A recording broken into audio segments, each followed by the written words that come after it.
Joining us now to talk about the latest developments in the case is criminologist Casey Jordan. Casey, good morning. Good to see you again. Chris. So now 10 bodies and counting. Are investigators now operating under the assumption that this is just the beginning? They have to, because when they initially found the 4 bodies back in December, they were looking for a missing woman. We weren't even looking for a serial killer at that time.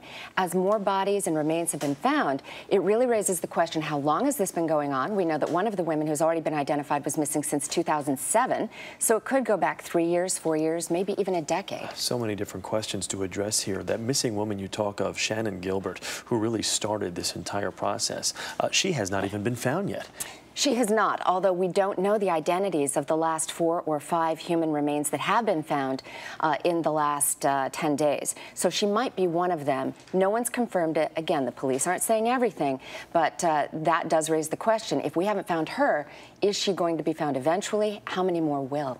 As far as persons of interest, does this look like this is the work of one depraved individual? Could this be more than one individual? You can't rule out the 2-person theory. We have seen that there are serial killers who work in pairs, kind of master-disciple, one training the other. But that really does raise the risk of apprehension, that you're more likely to get caught if you have more than one person. I actually don't go for that theory. I still think this is the work of one individual, really driven by a personal need for power and control, and again, that sexual component. And now that we know about the phone calls that were made to the younger sister, a really exploitative individual. Yeah, the taunting adds a whole different element to this.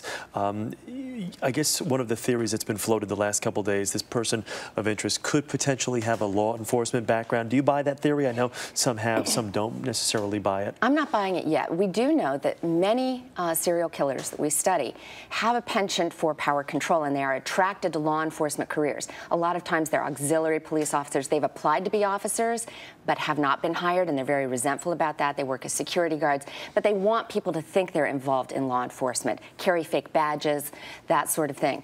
Unless the police can tell us why they think that, I'm not buying it yet. They think there is some tactical expertise that would indicate, but to me that indicates a wannabe, not a real practitioner of law enforcement. As far as the child's remains being found yesterday, what does that now say about this? The fact that there's now either a baby or young child that's been found? Yeah, I've heard the infant to toddler, we're not quite sure of the age, but a very clearly young child.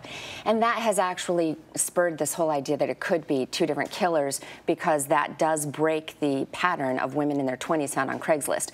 But the lifestyle of such women who do advertise on Craigslist, many of them do have children. We know some of the women who've been identified have children. They would leave with their mothers.